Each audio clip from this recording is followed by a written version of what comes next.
Hola, muy buenas tardes. Soy Juan Pablo Villatoro Lanza, estudiante de la carrera de Ingeniería en Infotecnología.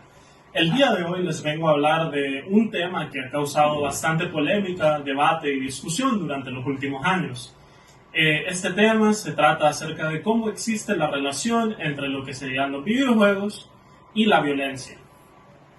Para empezar este tema tenemos que entender muy bien lo que en verdad significa o lo que es un videojuego. Un videojuego realmente es una actividad recreativa de la cual disfrutan miles de personas alrededor del mundo y existen diversos tipos de cómo estos se relacionan y en sí. Los videojuegos pueden variar de muchos tipos y formas, desde lo que sería resolución de problemas, algunas narrativas en aventura, lo que sería juegos de rol, entre muchos otros. Aquí podemos entender que para empezar, los videojuegos no solo son violentos, existen varios tipos de videojuegos y diversas maneras de jugarlo.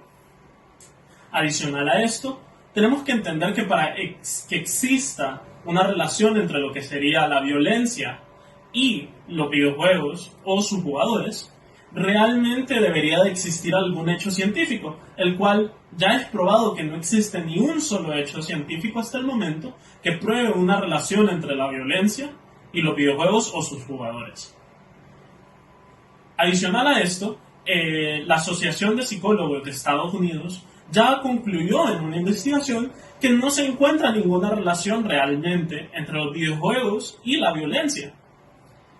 Para entender esto, realmente tenemos que comprender que los videojuegos, mucho más allá de lo que podrían ser violentos, existen de diversos tipos, como mencionado anteriormente, y no solo existen para una actividad recreativa. Hoy en día, gracias a los videojuegos, podemos alimentar muchos pilares que construyen la sociedad hoy en día, desde los simuladores que nos ayudan a lo que serían los pilotos y doctores, hasta lo que serían juegos educacionales que los utilizamos en las plataformas de aprendizaje de hoy en día.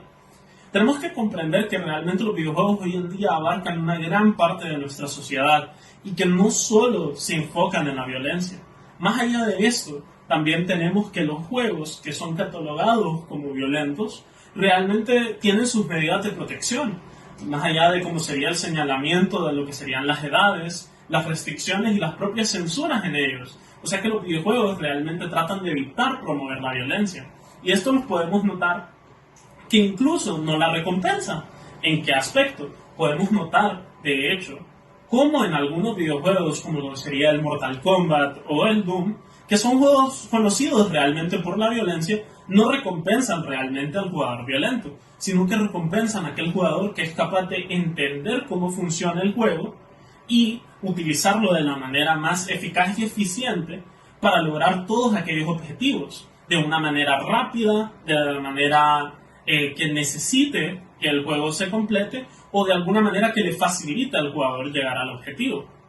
Esto realmente no recompensa la violencia en ningún momento e incluso en las competencias. Más allá de las competencias de los juegos de pelea se puede probar que lo que influye o lo que recompensa realmente al jugador es la manera en la que él puede hacer las tomas de decisiones adecuadas y los planteamientos en cada una de las situaciones que se le presentan al jugador para poder obtener esa victoria que tanto anhelamos.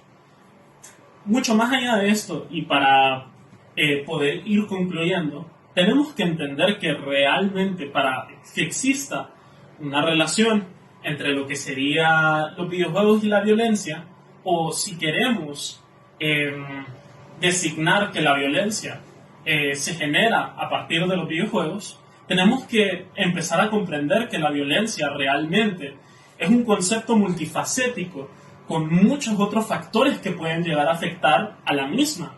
Realmente la violencia puede influir muchos otros factores como el estilo de vida de la persona, la manera en la que se educó, el tipo de crianza que puede tener la persona, y desde esto y mucho más podemos comprender cómo la violencia realmente es un concepto muy complicado y encasquetárselo a solo un método de entretenimiento en la sociedad no es más que minimizar el problema e ignorarlo.